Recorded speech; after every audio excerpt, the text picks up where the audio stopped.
കൊല്ലം corporation deputy mayor സ്ഥാനത്തിൽ അനിശ്ചിതത്വം.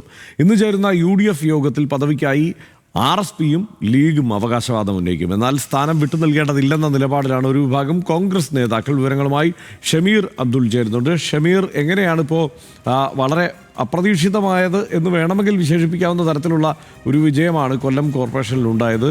ഇപ്പോൾ deputy mayor സ്ഥാനത്തെക്കുറിച്ച് സ്ഥാനവുമായി ബന്ധപ്പെട്ടുള്ള തർക്കം നിലനിൽക്കുകയാണോ?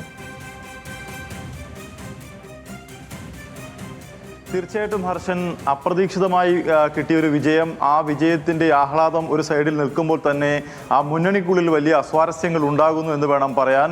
അതായത് ആദ്യഘട്ടം തന്നെ RSPക്ക് 3 കൗൺസിലർമാരാണ് വിജയിച്ചു വന്നത്. അതിലൊരാൾ മുസ്ലിമായ വനിതയ്ക്കാണ് ഇത്തവണ ഡെപ്യൂട്ടി മേയർ സ്ഥാനം കിട്ടുന്നത്. മേയർ സ്ഥാനത്തേക്ക് വന്നത് കോൺഗ്രസിൻ്റെ മുസ്ലിം സ്ഥാനാർത്ഥി AK ഹഫീസാണ്. അതുകൊണ്ട് തന്നെ സാമുദായിക സമവാക്യങ്ങൾ, സന്തുലന സമവാക്യങ്ങൾ പാലിക്കേണ്ടതിനാൽ ഒരു മുസ്ലിമിന് ഇനി കൊടുക്കണ്ട എന്നൊരു തീരുമാനം കോൺഗ്രസിനുണ്ട്. പക്ഷേ അത്തരം സമവാക്യങ്ങളൊന്നും തന്നെ നോക്കണ്ട എന്നൊരു തീരുമാനത്തിലാണ് RSP ആദ്യഘട്ടത്തിൽ തന്നെ ഡെപ്യൂട്ടി മേയർ സ്ഥാനം ആവശ്യപ്പെട്ടു. അതേപോലെ തന്നെ ഇത്തവണ പ്രായത്യം ഉറപ്പിച്ച മുസ്ലിം ലീഗിന് 2 പേരാണ് വിജയിച്ചു വന്നത്. അതിലൊരാൾ വലിയ സീനിയർ നേതാവായ മാജിദ വഹാബാണ്. അവരും ഇത്തരത്തിൽ ഈ ഒരു ആവശ്യം ഉന്നയിച്ചിട്ടുണ്ട്. പക്ഷേ ഇതിനൊന്നും ചെവി കൊടുക്കാതെ കോൺഗ്രസ് നേതൃത്വം മുന്നോട്ട് പോവുകയായിരുന്നു. പക്ഷേ RSPയും ലീഗും തമ്മിലൊരു നേർക്കുനേർ ഏറ്റുമുട്ടൽ ഉണ്ടാകുന്ന സാഹചര്യത്തിൽ അത് ഇനി ജില്ലയിൽ ചർച്ച ചെയ്യേണ്ട കാര്യമില്ല, UDF സംസ്ഥാന നേതൃത്വം ചർച്ച ചെയ്ത് തീരുമാനിക്കട്ടെ എന്നൊരു നിലപാട് ജില്ലയിലെ കോൺഗ്രസ് നേതൃത്വം എടുത്തതിൻ്റെ പശ്ചാത്തലത്തിലാണ് ഇന്ന് നടക്കുന്ന UDF യോഗത്തിൽ ഇത് ചർച്ച ചെയ്യാൻ ഉഭയകക്ഷി ചർച്ചകൾ നടത്താൻ തീരുമാനമായത്. എന്തായാലും 26-ാം തീയതി മേയർ തെരഞ്ഞെടുപ്പുണ്ട്. ഈ ഉഭയകക്ഷി ചർച്ചയിൽ ഷിബു ബേബി ജോൺ അടക്കമുള്ള നേതാക്കൾ പങ്കെടുക്കുന്നുണ്ട്.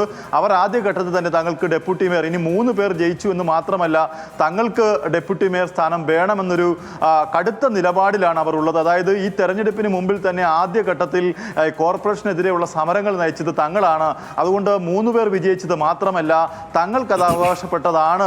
ഒരു വോട്ടിനാണ് ഈ ഷൈമ എന്ന സ്ഥാനാർത്ഥി RSPയുടെ വിജയിച്ചിട്ടുള്ളത്.